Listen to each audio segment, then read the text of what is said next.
Convener for the Pensioner Bondholders Forum, Dr. Edua Nanientwi, says the group has suspended its picketing of the Finance Ministry in hope that government will honor its promise and make payments by Friday, May 19. We are looking forward to receive that if government does it. Today is Tuesday, so we still have chance. Have you sought to find out why? Because you were told that they will start paying from yesterday. No, you see, when they give the instruction that the money may not come the same day, is the instruction that was supposed to go. They will ask them to pay. But when they ask them to pay, it's not likely the same day you may get some money. So if they act fast, you could get something, but if at the close of banking hours, nothing has come there, it means you must look forward to the next day. So we will be waiting for today. If really the instruction has been given, then at least we should start taking account from today. But we don't know if that instruction has... No, we don't know. But that's what they said, that they'll give the instructions. But were they supposed to pay everything at once? Yes, that's what we have told them. We have agreed that they must pay. Somebody is on the 2nd. Somebody is on the 20th. So you can't say you are paying the 20th one and leaving. That's why we say pay everything up to yesterday, because next Monday another one will be coming. Okay, what if by close of today nothing happens? You don't receive any? We will still. That's why we have 1 week.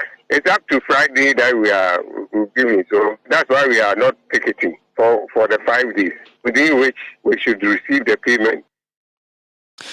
Dr. Edua Nanientwi also says the government must pay interest on the outstanding principals. On the payment of the principal, which will demanding interest. We'll be demanding interest when we are speaking to government about the payment. Okay. We've already sound that to them that we will demand interest on the delayed coupons. But that's up for negotiations, right? Yes, but we won't change that. You can't keep, there's no free capital in the financial market. That was the convener for the Pensioner Bondholders Forum, Dr. Edua Nanientwi. A study has revealed the negative impact of social media platforms like Facebook, WhatsApp, Telegram, and YouTube on the academic performance of students, as many of them report of being addicted to the platforms. The research, led by the Dean of the Center for Languages and Liberal Studies at the Takoradi Technical University, Professor Ramos Asafweje at Fiasaman Senior High School, indicated that the prolonged use of social media for non-academic work affects the academic writing. Some of them indicated that, yes, they've been there for the past 2.5 years. They've been using it for the past 2.5 years. Some indicated that for the past 3 years, they've been there, they've been using it. Some said 4 years they've been there, which indicate that if we are dealing with Form 2 students, and they are indicating that they've been there for 3 years, 3.5 years, 4 years, they were exposed to, or they have been using this social media platform. Even when you talk about addiction, it is something that is uncontrolled. You see, it is something that is uncontrolled. So you may decide consciously that, yes, I won't listen to, or I will not visit a social media platform or use the phone, for instance. But by impulse, if you keep using it, then it tells you that it is something that is more or less going beyond your own ability to control that particular behavior. So by that, that was explained to them. And it is based on this understanding that they indeed indicated that. And, based on some of the insights I've given in respect of the time they spend in use on social media and others, it goes to, confirm that they have been regular users or participants in these social media platforms, and these indicate or confirm to me or to the rest of the researchers that indeed they were addicted, and they agreed to the fact that they were addicted. The major problem with the usage of social media platforms, especially among these students, is the use of this shorthand and these informal constructions. For instance, someone spelling for the sake of convenience will go for the letter 4 and the U. Someone will go for the letter U and others. So when you check what happened there, you realize that most of them unconsciously use some of these informal or non-standard constructions in their formal academic writings.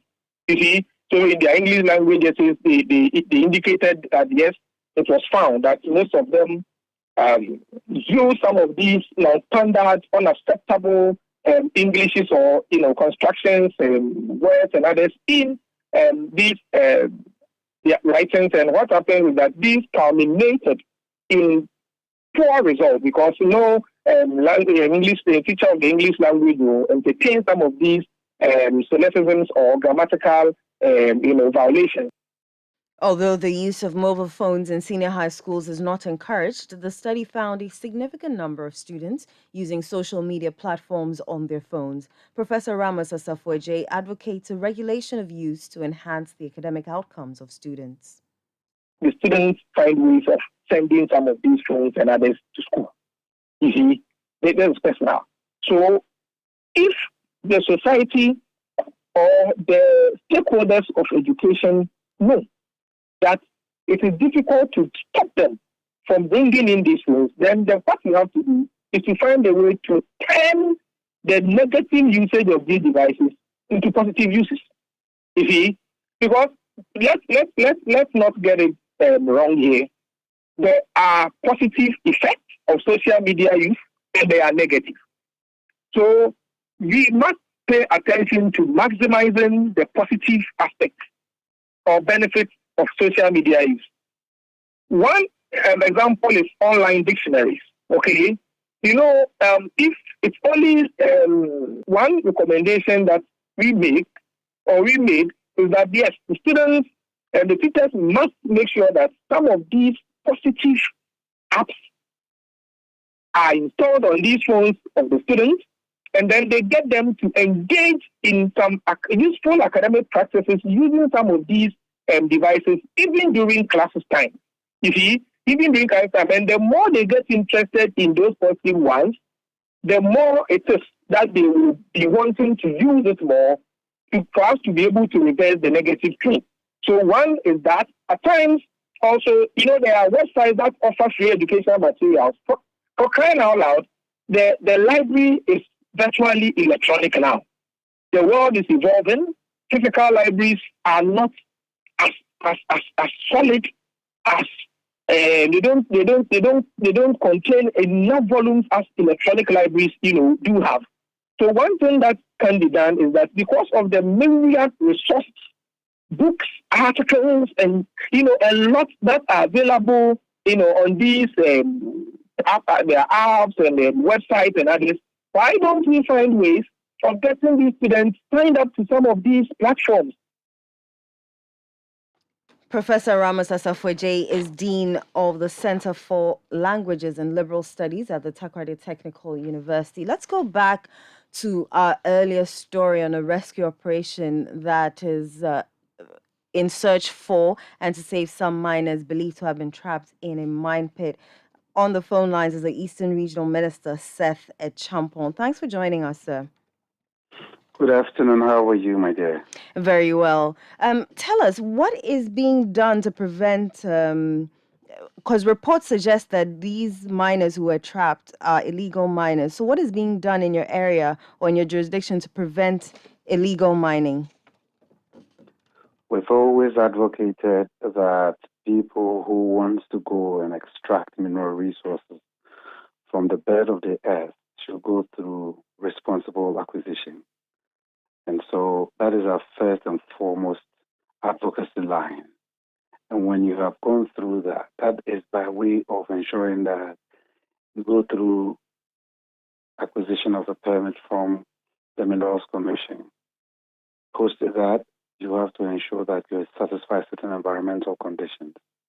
Next, to ensure that the assembly in which you're going to work, you go through the same procedure of ensuring that you have a business operating license and that they know the location you're operating in and that you're identifiable.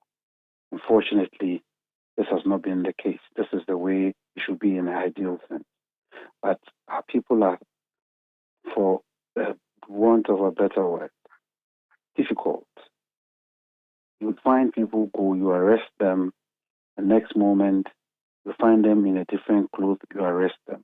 So it's always an arrest galore. Every day you're arresting people, and people are not stopping, and people keep going back to the pit. Yesterday, for instance, you will bear me out. Across the length and breadth, the southern sector of Ghana, there was a heavy rainfall from early morning hours.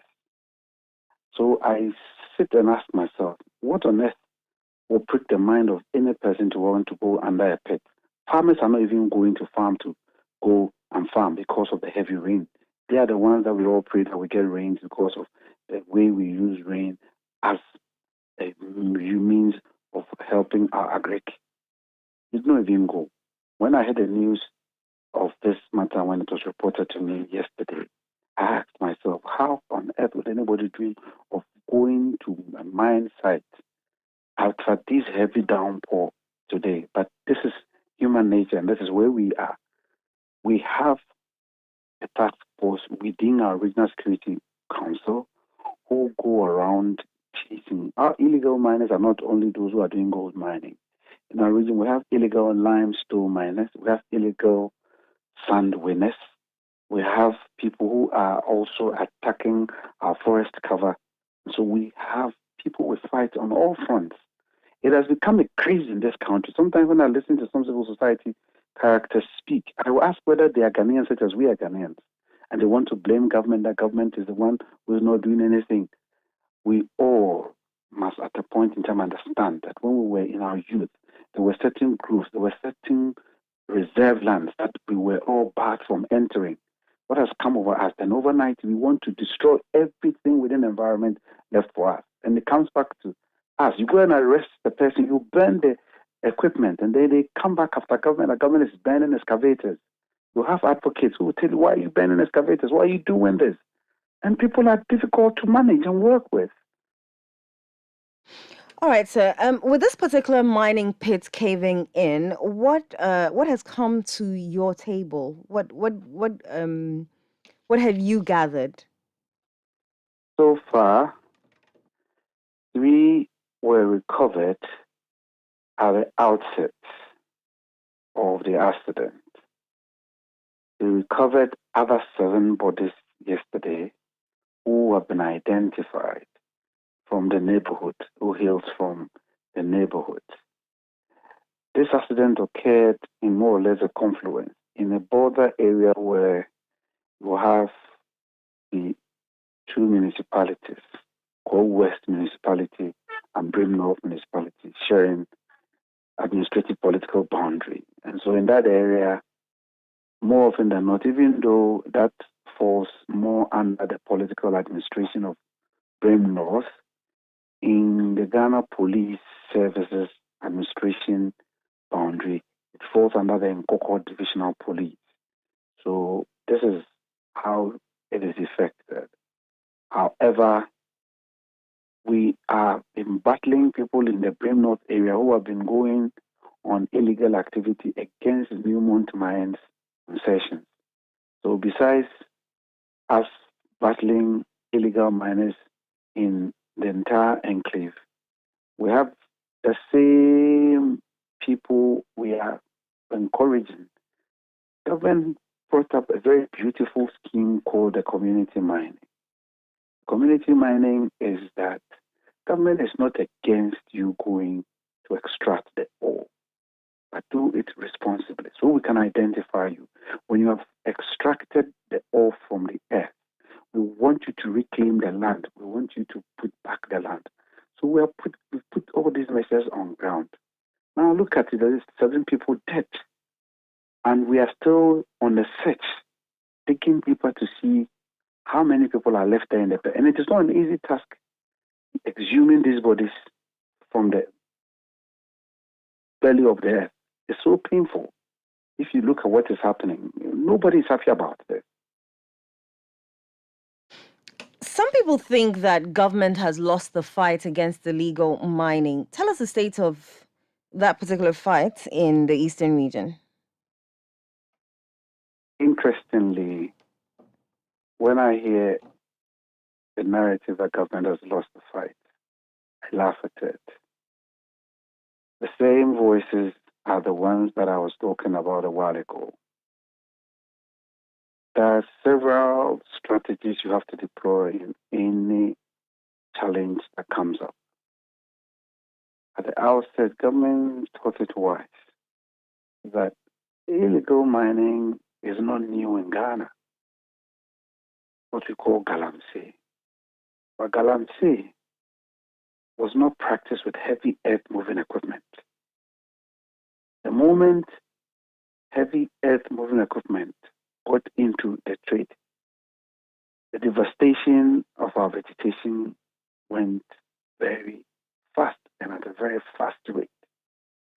And so one of the measures government took to curtail this was either to burn the equipment or demobilize the equipment. And in all efforts government do, you find the same people who are saying that the environment is being destroyed. And government is pulling a high hand to deter such corporates who are so recalcitrant that when you ask them not to go, they go. It is the only approach we have to go by. And in my region, we've been burning people's equipment. And that's the way we've been fighting it. These ones will be burnt as well. Unfortunately, we've lost lives. And we keep doing daily. It's a major challenge, not only for government, but for our country as a whole. And I pray that our measures, like I told you, if you come to my region, I have men who are on the ground fighting people who are doing illegal limestone, sand winning, all the way from Nsaoma Dwetri into Suhum, into Ayensuano, into Upper West Achim. We battle them daily, some at night. You have to wait and ensure that those who are driving in from other regions to come and win sand and go at dawn, you have to be up and fight them. So this is the approach we have and we're working at in the region. Very well. Thank you for speaking to us. You heard me speak to the Eastern Regional Minister, Seth Echampong.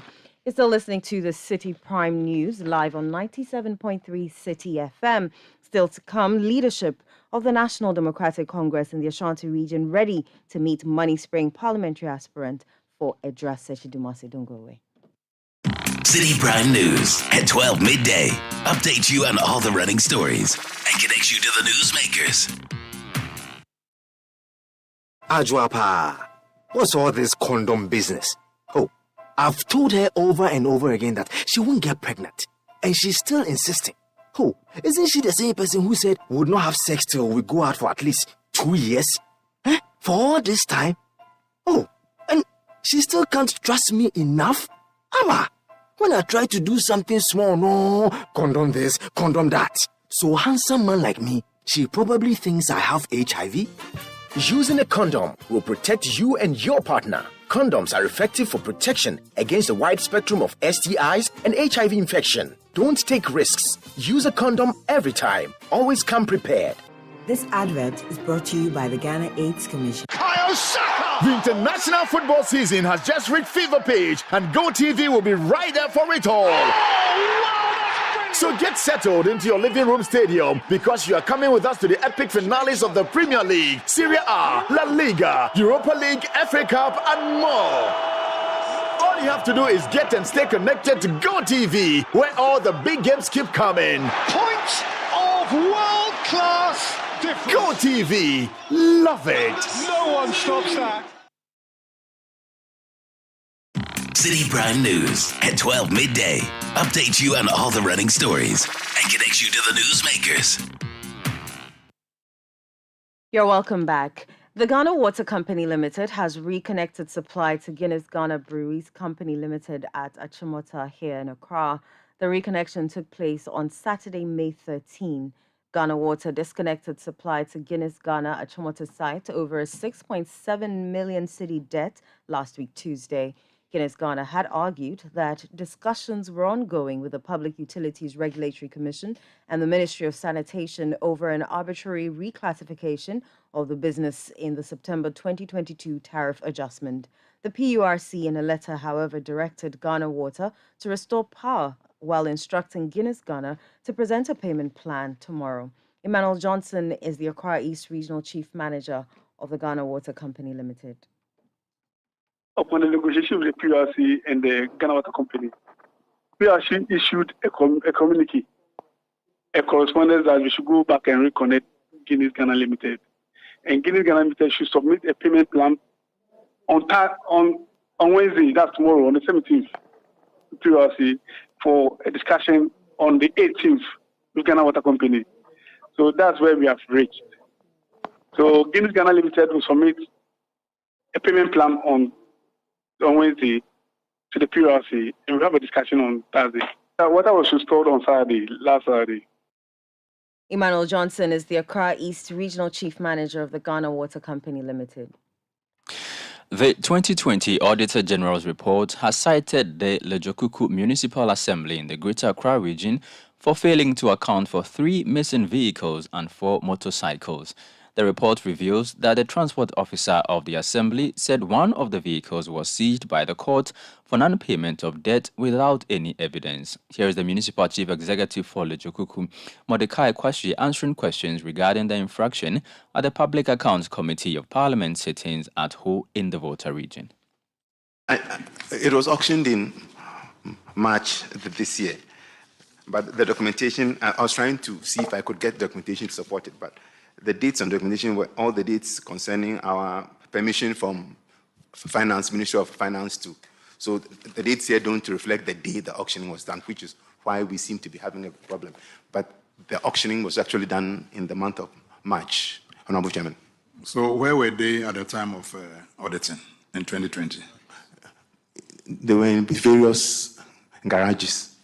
Have you shown this document, evidence of the auction to the auditors? Yes, we have.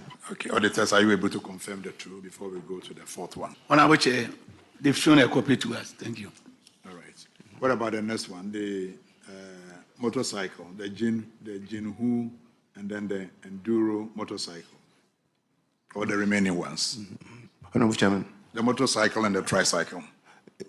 Honorable Chairman, with those ones, in contacting my predecessor, I'm told that they were stolen and that the appropriate records would be made available to us. Now, you have not registered the tricycles, yet it's indicated that one of them was at the environmental unit.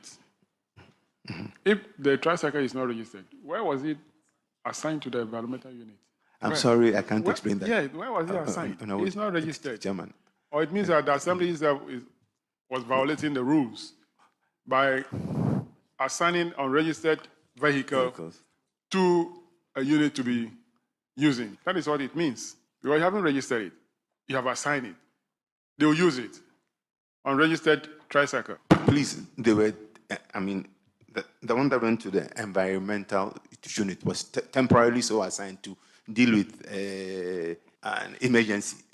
And so it was only a temporary thing. Honorable MC, this is a difficult question. You can't answer it. These things were stolen in 2020. The police will never get this. In fact, if you get them, they're in pieces. By now, they would have used it, and I'm not sure we can get this. We can get this back.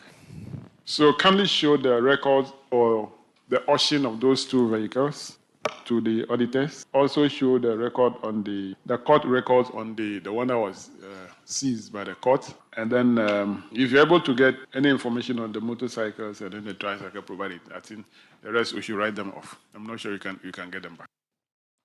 That was the Municipal Chief Executive for Lejokuku, Mordecai Kwashe, answering questions regarding some infractions at the Public Accounts Committee sitting at Ho in the Volta region. Let's go to the Ashanti region now, because the leadership of the National Democratic Congress in the Ashanti region is expected to meet failed parliamentary hopeful for Idris Echidumase, who was seen in a viral video spraying cash in the just-ended primaries of the party. Even before the invitation from the party, the former aspirant, Juliana Kinan-Wasson, has been summoned to appear before the office of the special prosecutor to answer some questions. Madam Kinan-Wasson was seen in a widely circulated video raining cash on delegates, party supporters and bystanders upon arrival at the voting center at Ijura on Saturday.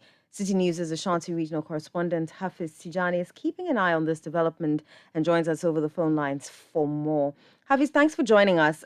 Tell me whether the lady in question hasn't arrived, and if you have a little information about the embattled lady, tell us about her. Well, she has not arrived yet at the party's office. The regional executives, I have seen some of them entering the main building of the Ashanti regional office of the NDC to wait for her arrival. I've also spoken to sources within her campaign team who told me that she had some visitors this morning, and she would set off from Ejura for Kumasi, or she will leave Ejura for Kumasi after this meeting is done with the visitors. And she is someone who was born in Ejura, and she lived in Ejura with her parents for a while, but later they moved from Ejura, and she has been working at the national headquarters in one of the offices of the executive of the party at the national office. But it was just this election that she had to come back to contest in her home constituency. Hafiz, tell us, what are your sources telling you about what this meeting will entail? Well, so the sources say that the meeting will seek to find out why she did that.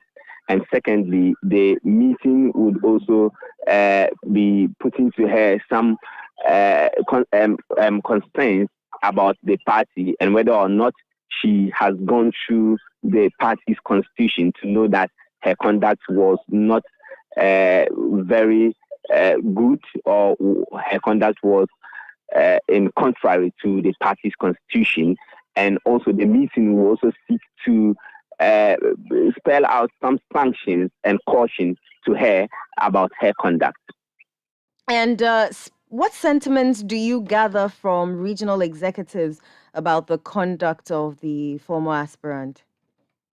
Well, disappointment for most of the regional executives. I'm told even the chairman of the party in the region is not so happy. Even at the national level, they are not happy about the conduct of this lady in question. They are not also happy about how the video has gone viral and the kind of comments people are making on social media and traditional media. And the party is also concerned because the party wants to come to power in 2024. And if this conduct is being perpetrated by one of their own who was seeking to lead the party in parliament, the kind of comments or the kind of mindset should leave with the people who would say that the party is in opposition and one of its aspirants is spreading money. So what happens then if the party is voted for to lead the country? And also the party is not so happy also because she has gone through vetting. She was also given the code of conduct of the election, and she has done contrary to that. So the sentiment is not so good in terms of the regional executives and the hierarchy of the party. Thank you very much, Hafiz. Hafiz Tijani is Ashanti regional correspondent who will be updating us on the outcome of that meeting with failed parliamentary hopeful for Edrasa Chijumasi Juliana Kinnan-Wassa. Let's stay on this a while longer because anti-corruption campaigner Vitus Azim, he has bemoaned the phenomenon where persons vying for political position publicly distribute money to delegates to buy their votes. Let's go over the phone lines and speak to him as he has joined us to delegate on this issue. Thanks for joining us, Mr. Azim. You're welcome. Tell us, what do you make of the parliamentary aspirant's conduct, and is she liable for prosecution? I think the situation, what she did was unfortunate. Under this current situation where everybody's complaining about the economic hardships, somebody can go around throwing money like that. Obscene way of displaying wealth. So, two things. One, that if you want to go into politics, you must have money. Otherwise, no matter how good you are, no matter what good ideas you have for your constituency, you're not likely to make it. But the other thing is that I don't think that she can be liable for prosecution. I'm not a lawyer, but the fact that it is difficult to prove that he bribed people, but he was just throwing the money into the air.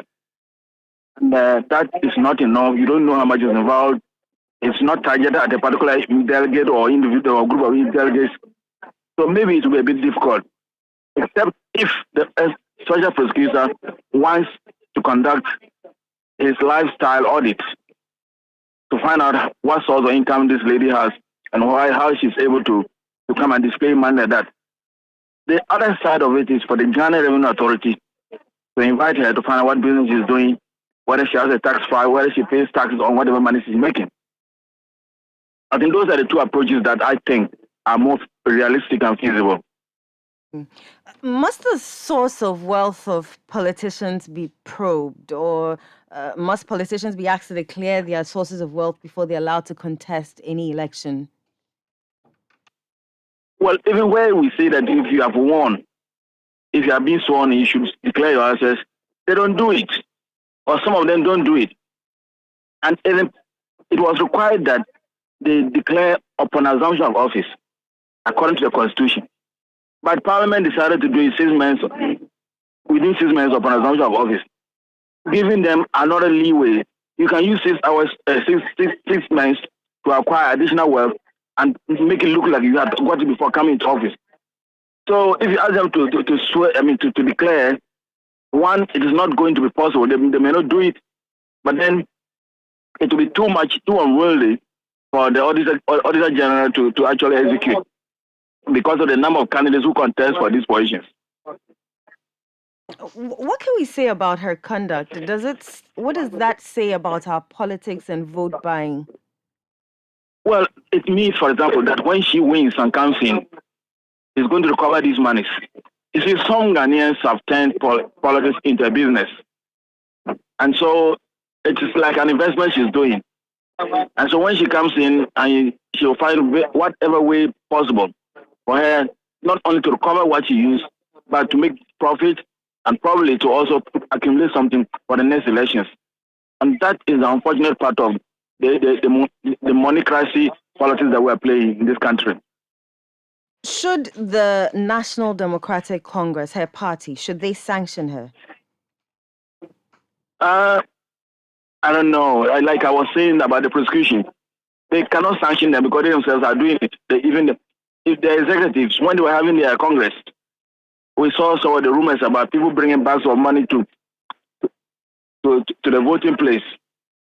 So even if they claim they are doing it, I don't think that they will be committed to doing it in a genuine way that will bring about any serious sanctions against the woman or any other person. Mr. Azim, thanks for speaking to us. You heard me speak to anti-corruption campaigner Vitus Azim. Charles has some more stories. The Electricity Company of Ghana, ECG, says it has instituted proactive measures to address potential difficulties faced by customers when using its digital platforms for prepaid credit purchases rolled out last week. In an interview with Citi News, the Public Relations Officer of ECG's Accra West Region, Fred Bainbill Johnson, expressed confidence in the company's recently introduced cashless system. The system aims at enhancing customer convenience and bolster ECG's revenue by streamlining the process of prepaid credit purchases. ECG aims to provide a seamless experience for its customers while ensuring sustained financial growth of the company. Here's the PRO for the Accra West region. Well, so far, the technical team has put in place various measures to ensure that we do not have technical challenges that will make it difficult for customers to use the app or to transact with us. But being technology, as we say, anything could happen. So we have a team that's constantly monitoring and ensuring that even if there are challenges that pop up, they are resolved in the shortest possible time. So for customers who come to our offices, we have trained all our staff for executives in the various district offices. And so if you have a challenge in how to either download the mobile app or to use it, we will be able to run you through to get the app on your phone so that the next time you don't have to visit us. But where you come and for any reasons you are not able to use the app, it means we'll have to take you through the system and help you to do the payment by use of your mobile app. But for But for any other challenges, there's a team that constantly monitors and takes feedback, and hopefully would resolve them in the shortest times. Fred Bainbol Johnson is the Accra West Public Relations Officer for the Electricity Company of Ghana. You're still listening to the City Prime News live on 97.3 City FM. Still to come, some staff of Gihog Distilleries Limited here in Accra demand the immediate removal of their managing director, Maxwell Kofi Juma. We'll bring you the details shortly. Do stay. City Prime News at 12 midday. Update you on all the running stories and connects you to the newsmakers. The news cycle can sometimes be rather daunting. With an abundance of media houses publishing daily, where does one even begin? What the papers are saying is a one-stop shopping experience to knowing and understanding the most important news items that made the headlines. Catch the next episode of What the Papers Are Saying at 9 p.m. each Thursday, only on Citi TV. Imagine you had a tailor-made fresh suit or dress waiting just for you every morning. Sounds awesome, right? Well, Airtel Tigo daily deals are just like that, but with voice and data bundles that meet your daily usage. Get your phone, dial *533# now, and access awesome voice and data deals only from Airtel Tigo. With daily deals, you get plenty data and unlimited voice minutes. Charlie, every day is a good day on Airtel Tigo. Just dial *533# for your daily deal. When you're with dealer now, don't delay. Airtel Tigo. Life is simple. Citi TV is live on DSTV, GoTV, and HD+. On DSTV, find us on channel 363. On GoTV, we're on channel 117, and on HD+, get us on channel 108. On a digital TV, run a new search, but take note that without an antenna, you cannot access Citi TV. Citi TV can be accessed on any free-to-air digital box like the GoTV and HD+ boxes. Citi TV, it's your world. City Prime News at 12 midday. Update you on all the running stories and connects you to the newsmakers. You're welcome back. Now, some staff of Gihog Distilleries Limited here in Accra are demanding the immediate removal of their managing director, Maxwell Kofi Juma, over what they say is poor management of the company.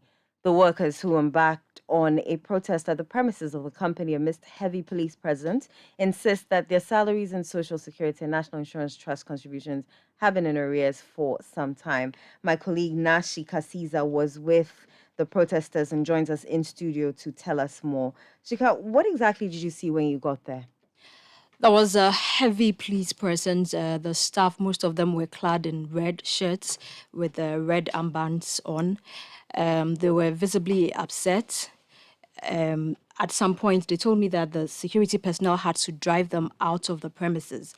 They say that it was the MD that gave the directive that they should be, chased out of the premises of the company. So I met them outside. That was where I spoke to them, and they addressed, they told me what their concerns are. What are their concerns? Okay, so first off, they mentioned that their salaries have been in arrears for nearly 3 months now. Yes, the Provident Fund is also in debt for over a year. They also mentioned that their pensions are also in arrears, as well as their SNIT contributions, which have not been paid for some time now. They also indicated that the company itself is in debt, and this is because largely they have not been able to make profits. So the company essentially is working, is not gaining the profits that they wanted. So those were largely most of the concerns that they raised, and they attribute all these issues to the MD being in charge. They say that the Gihog used to be a very profitable institution, but with this man around, they are not seeing the gains that they used to anymore. So they want him to be removed as the managing director of the company with immediate effect. Yes. You mentioned that there was security. Are these police? And how many were there? Yes, they were police. Because we're not allowed into the premises, I cannot really tell exactly how many they were, but from videos and pictures that were sent to me, probably about 50 Yes, 50 about policemen. 50 police. Yeah, so you see vehicles parked outside and all that. At some point in some of the videos that I saw, the staff were being chased out of the premises and all of that, Right. Let's listen to some of the workers of Gihog Distilleries calling for the removal of the company's managing director. The company cannot produce buy raw materials, neither can it, and is the company able to pay workers.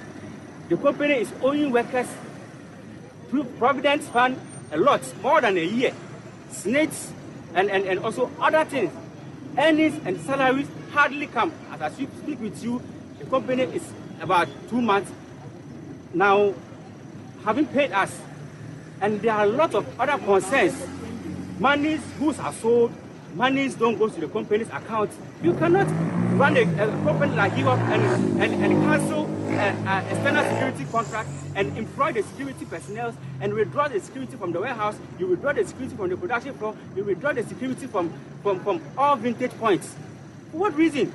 We are not happy about. Okay, so he was sick for a while and he was asked to proceed on leave. And during his absence, the different IMC was set up. We got to know that. What is IMC? Interim Management Committee. Yeah, so they were set up. And we got to know the differences between his managerial and then the IMC also. In fact, we've been in debt with our Provident Fund for over a year now. Most of us that have been on pension, okay, are in arrears for their Provident Fund to be paid to them. But we are saying that he should at least go in GRA. We owe GRA. We have been served a letter by GRA. SNATE has sent us to court. You understand? According to the Deputy Minister, we are owing over 300 million. So, Deputy Minister of which trade? Those were some workers of Gihog Distilleries calling for the removal of the company's managing director. Nashika Caesar is still in studio with me. Now tell me, were you able to get a response from management? No, we were not able to because we're not even allowed inside the premises of. Actually, there were some, I think, top management people at the front of the premises, and they were restricting the media from entering. So we they didn't weren't get taking to. part in the protest. The top management you speak of. It didn't seem like it was just the usual staff, out over there protesting and all that. Yeah. Right. So we you. didn't get to speak to the manager. Manager. Yeah, even though we requested to. Thank you very much. You heard my colleague Nashika Caesar, who just returned from a protest of some staff of Gihog Distilleries demanding the immediate removal of their managing director, Maxwell Kofi Juma Charles. A non-governmental organization, Khadija Cares Foundation, has handed over some sanitary products to women at the Health and Hope Initiative Foundation at Aguna Dunkwa in the Central Region.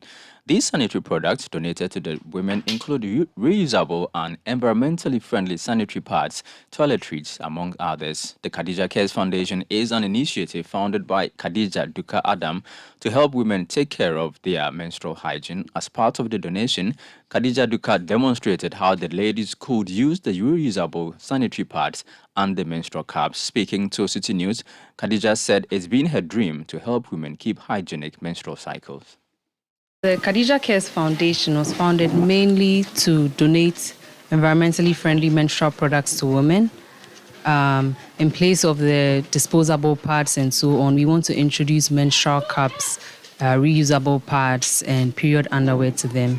Our second main goal is to also educate and encourage the use of these sustainable items, which are beneficial to our planet. So for every woman or for every menstruating woman, in our lifetime, we use about 5,000 to 15,000 menstrual products in our entire lifetime.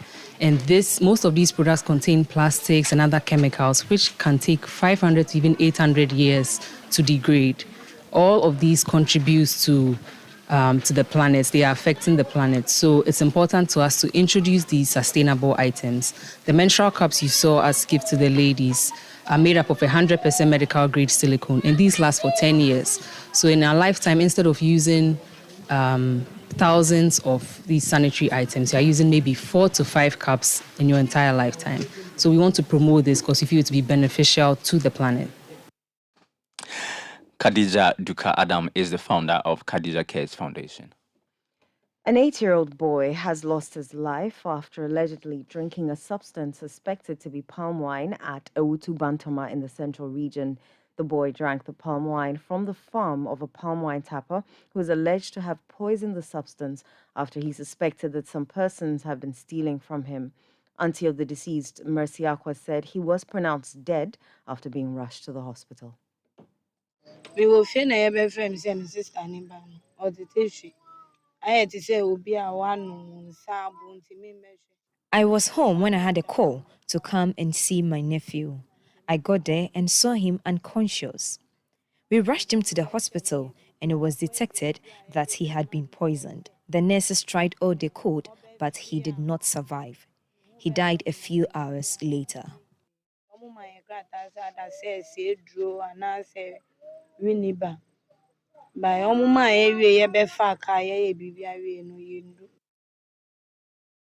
Mercy Aqua is auntie to an 8-year-old who passed on after drinking palm wine, allegedly poisoned by the owner. Meanwhile, the suspect has been arrested by the Ewutu Breku Police Command.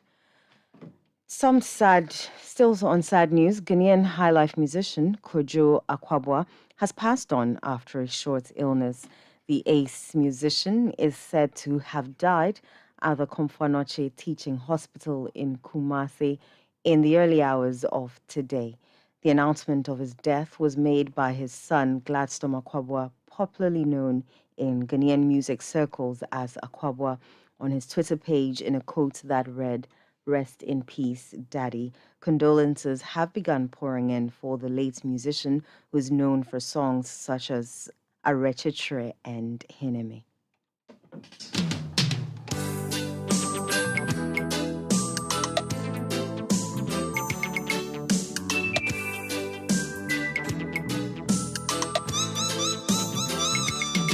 Many dasu nina lewo eye ankasado na mido na eba no say no do pay na mi de ya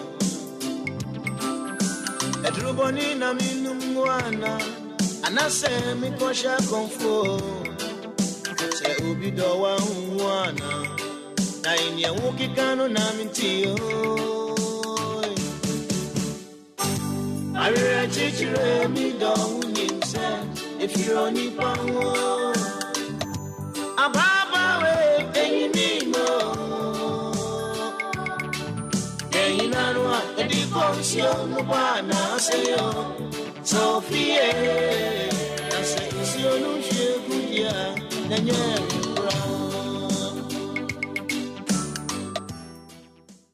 May his soul rest in peace. Charles, do you have any fond memories of him?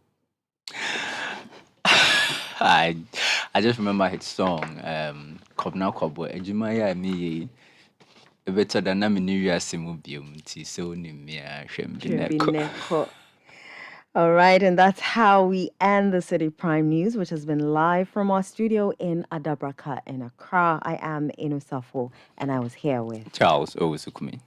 For more news, do log on to our website, citynewsroom.com. Up next is the afternoon edition of the City Business News. Thanks for tuning in.